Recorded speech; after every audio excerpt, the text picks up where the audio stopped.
So the next person, this guy is, no, he's been fucking phenomenal. Over the past 3 months, he's really shown, like, if you fucking take your vitamins and fucking work out and fucking pump your fucking iron like Hulk Hogan, you can turn into an awesome comic as long as you work every day. I love him. He is Devil Dan from interactiveevil.com. Please welcome Dan Derkson! Oh yeah! Kool-Aid Man?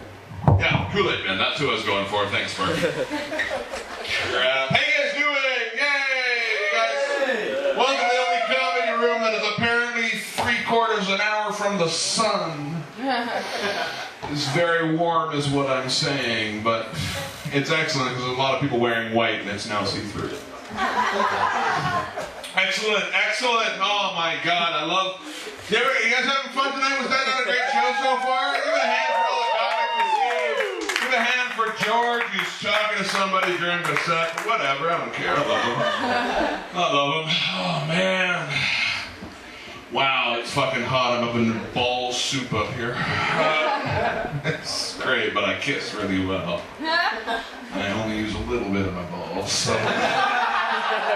Because a little bit goes a long way. I have very long balls. Well, that means it's alright, I have a very short penis, so it compensates. Oh man, I'm listening to everybody. Lots of racial comedy tonight. I love racial comedy because I'm racist. Oh, I'm not. I'm bigoted. It's a very fine line. No, and it's really funny because you go out to any comedy show, you're going to hear racial comedy. You're going to hear like white comedians making observations about black people, or black comedians making observations about white people, or Asian comedians making observations about the Dutch. And I think it's really funny because, you see, I'm German, and there's really only one true racial observation, and it's this. A German comedian making racial observations about anybody makes everyone uncomfortable. Thank you very much. It's hard growing up German because, especially if you're a comic, because you can go to all these comedy clubs and you can hear all these, this great, black comics talking about growing up black, or Jewish comics talking about growing up Jewish, or Italian comics growing up Italian. I grew up German. First of all, not a funny people. Secondly, the only joke that came out of my childhood was like, "Hey, Grandpa, why does that lampshade have a tattoo?" And that's just not something I know. Grandfather. Try living it, dear. It sucks. Especially because when I was a kid, all the kids that I was friends with when I was like 6, and they take me to meet their grandfather, and as soon as their grandfather found I was German, then I was like a little fucking Hitler. No matter what I said, I like to have a wagon wheel. Here you go, little Hitler. No matter what I said, I was little Hitler.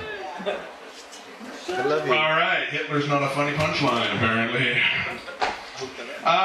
Let's see, what else? Everybody here play video games? Yeah! Anybody playing Grand Theft Auto yet? Yeah. Not yet. I've been playing Grand Theft Auto all week.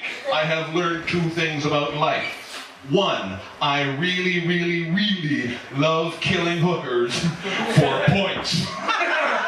Oh, fuck, it's awesome. Because usually it's just for money.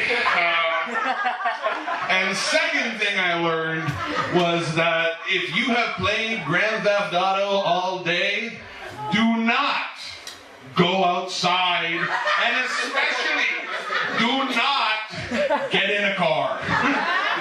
Because all you're thinking the whole time is, whatever, I fuck this shit up, I get in there, I got his car taken, and said, fuck off. I gotta work my way through the Russian mob. Fucker, I got things to do. Oh, so, that's a busy, busy day. Anyways, so I've come to this distinct realization in my life that my attitude towards porn has changed drastically than I was prepared for at this life. You watch some porn? Oh, why not? Well, oh, why not? Why not? Stuff to do. Yeah. Fuck. What porn do you watch? Everything. Everything. Yeah. Everything. Do you watch Asian bondage porn? No, my never think. No. I see that stuff every day. Fuck it. I tie myself up just to go to the bathroom. Fuck it. That is what I have to do. I was just wondering if an Asian guy would watch Asian bondage porn.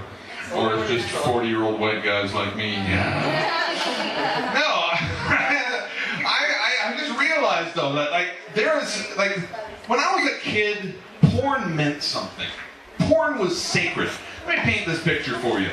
You're like 8 years old, all right? And you're out with like 3 of your friends, you know, frolicking, traipsing through a forest, perhaps an empty lot, maybe a construction zone. That's the part of porn you watch. Construction zone porn. It's called I'll Be Your Hammerman. Anyways, back to my jokes. Traipsing through the field, and you come across this pile of discarded porn. And it's like this. You're like 4 7-year-old kids. You're like, oh, we're going to go as a transformer. It's like, oh.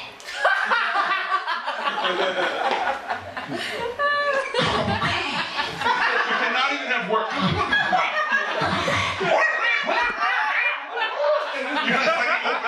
You know, 2001. You're throwing bones at the shit. It's amazing.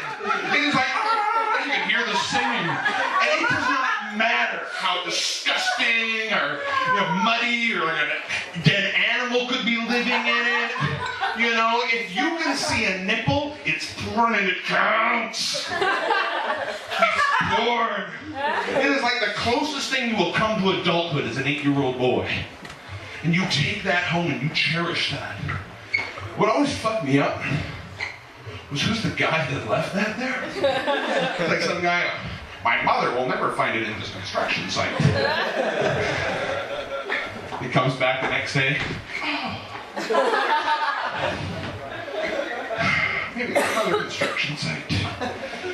But it was magical, and it was full of such beautiful, magical, wonderful images of young, robust women hanging out in the local barn, perhaps hanging out at the pool. My favorite was always the library. For some reason, they have me naked in the library on a regular day. I went to the library a lot because of that. Nobody was naked. And the guy that was, I did not want to see it. Oh, I said, Dad, put that on. That sucks. He didn't even read. It was phenomenal. But now